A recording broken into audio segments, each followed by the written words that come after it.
Alis ka na. Tinatanong kita kung alis ka sa Holy Espiritu niya. Sa laban ko, Diablo. Kumanda ka, magbitin ko. Pinipilit mo ako.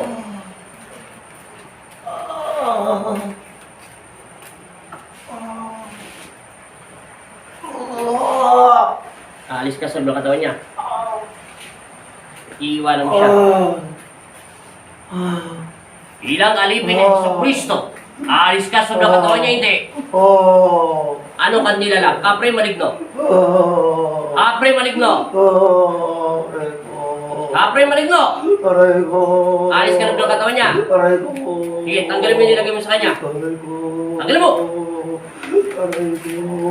Tanggalin mo. Susugatan kita pag hindi mo tinanggal yan. Huwag ka nang pumalag pa. Papakawalan kita pag tinanggal mo yan. May isa akong salita, kakalasin mo yan, hindi. O sige, kalasin mo. Jesus sa sinagbanahaw, Rafael Arcangel, may isa tayong salita, kalasin. At pag kinalas, pakawalan siya. Dalhin siya kung saan siya nararapat. Tanggalin mo. Bakit mo gusto ang katawan lupa nito? Ha? Bakit mo gusto ang katawan lupa niya? Tanggalin mo! Huwag ka nang pumilig pa lumaban. Bababali ang buong katawan mo sa akin. Tanggalin mo. Tanggal! Tanggalin mo lahat. Tanggal. Lahat! Huwag mo nang pilitin pang pumalag, maniwala ka sa akin. Malapit ako sa liig mo, puputulan kita ng hininga dyan. Tanggalin mo. Lahat. Tanggal. Alam ko hindi ka tao. Isa kang maitim. Bakit tinatalikuran mo? Natatakot ka ba sa akin? Bisa mo. Tanggal. Papasok ka pa sa Espiritu na hindi na. Huwag mo nang ulitin ito bilang alipin ni Jesucristo. Puputulan kita ng ulo. Ayaw ko na magpakilala sa'yo, naiintindihan mo? Ilang liwanag sa paligid mo? Tinatanong kita, ilang liwanag sa paligid mo? Nakikita mo yan? Papaputol ko ang ulo mo nang walang alinlangan. Huwag mo nang pumalag pa. Alam kung hindi ka nilalang ng tao. Isa kang masamang espiritu. Okay. Ibabalik kita sa impyerno kung saan ka man nararapat. Tanggal mo lahat. Matagal ka na sa mga katawan niyan. Tanggal mo. Tanggal!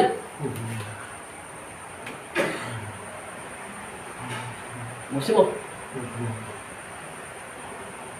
Siguraduhin mo, ubusin mo lahat ng sakit niya. Kahit magtira ka dyan, kakalasin ko rin yan. Pero hindi kita pagbibigyan. Pag kinalas mo yan, pagbibigyan kita. Naiintindihan mo ang salita sa batal sa espiritual nyo. Pag nagkasala at nagkamali, ano ang kapalit? Puputulin ang ulo at espiritu. Naiintindihan mo?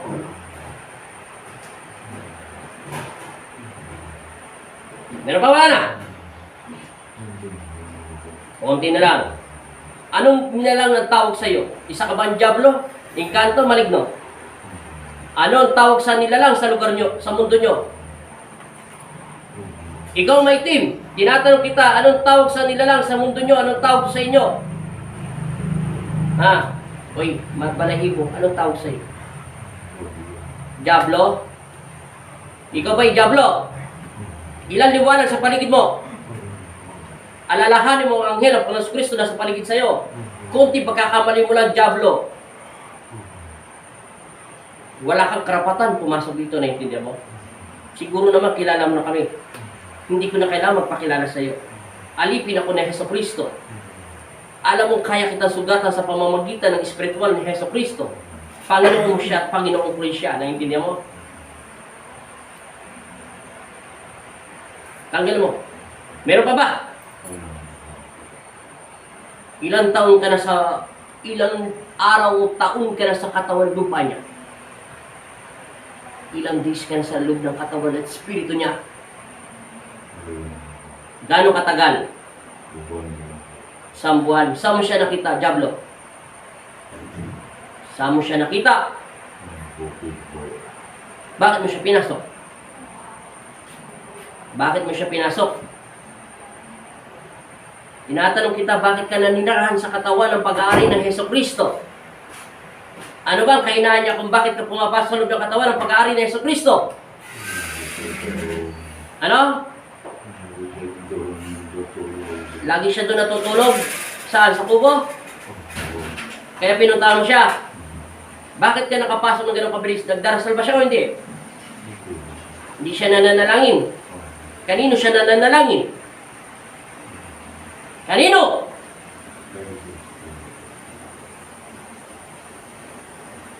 Uulitin ko. Meron pa, wala na. Papakawalan kita, Diablo. Naintindihan mo? May isa kami salita bilang alipin sa Kristo. Huwag na huwag mo siyang pupunta, naintindihan mo?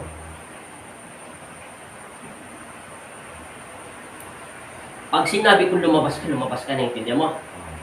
Naintindihan mo? Puputulang kita ng ulo. Puputulang kita.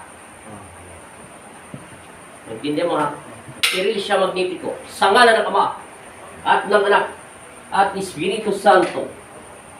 Masamang espiritu, inuutusan kita lumabas ka sa pag-aari ng Heso Kristo sa pangalan ni Jesus. Amen! Labas!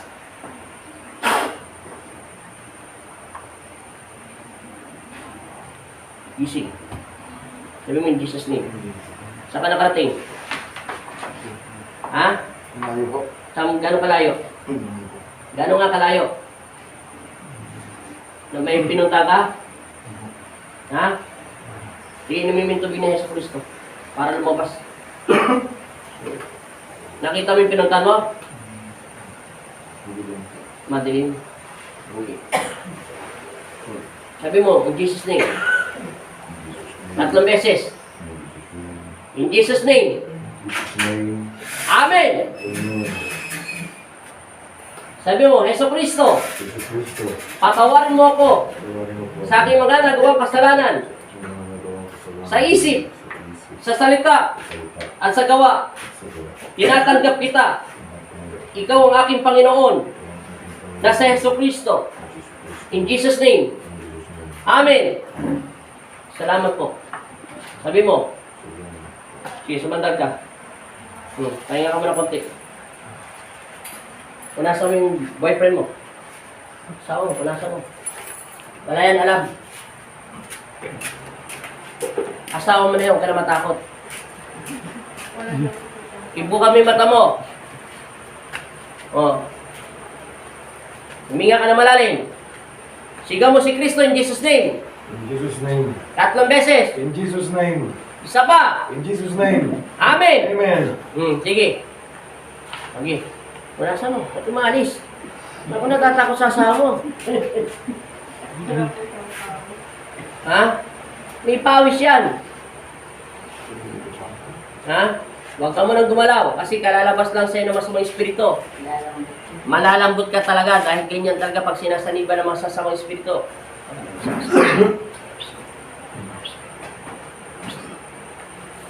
Susuka yan. Susuka ka? Siyempre, ngayon lumabas yung masamang espiritu. Inom. Ganyan talaga yan. Tulog ka daw kasi ng tulog eh.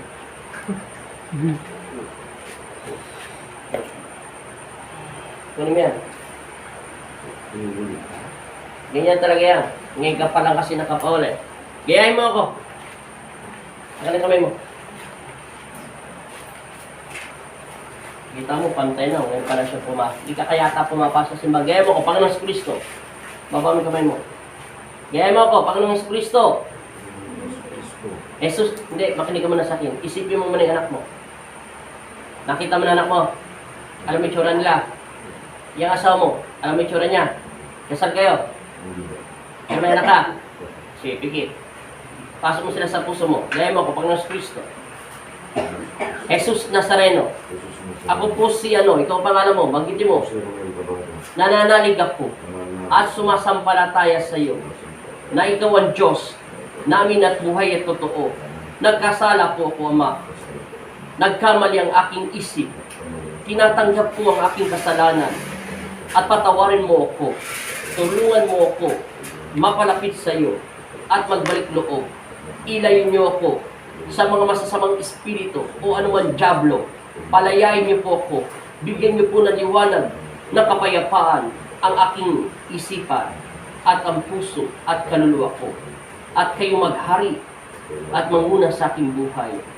Turuan niyo ako na marunong magpatawad sa aking kapwa-tao. Amen. Ama namin, sumasalangit ka, sambahin ang ngalan mo, mapasa amin ang karin mo, sundin ang loob mo, dito sa lupa, para lang sa langit. Bigyan mo po kami ngayon ng aming kakanin sa araw-araw at patawarin mo kami sa aming mga sala para ng pagpapatawad namin sa nagkakasala sa amin. At huwag mo kami ipahintulot sa tukso at iadya mo kami sa lahat ng masama. Amen. Pagpagampa. Aba, Ginoong Maria, napupuno ka ng grasya. Ang Panginoong Diyos ay sumasa iyo. Bukod kang pinagpala sa babaeng lahat, at pinagpala naman at ang iyong anak na si Jesus. Santa Maria, Ina ng Diyos, ipanalangin mo kami, makasalanan, ngayon at kung kami mamamatay. Amen. Ama Jesus, Amang Nazareno, kami ang iyong mga anak. Ilay niyo kami sa panganib at masamang espiritu.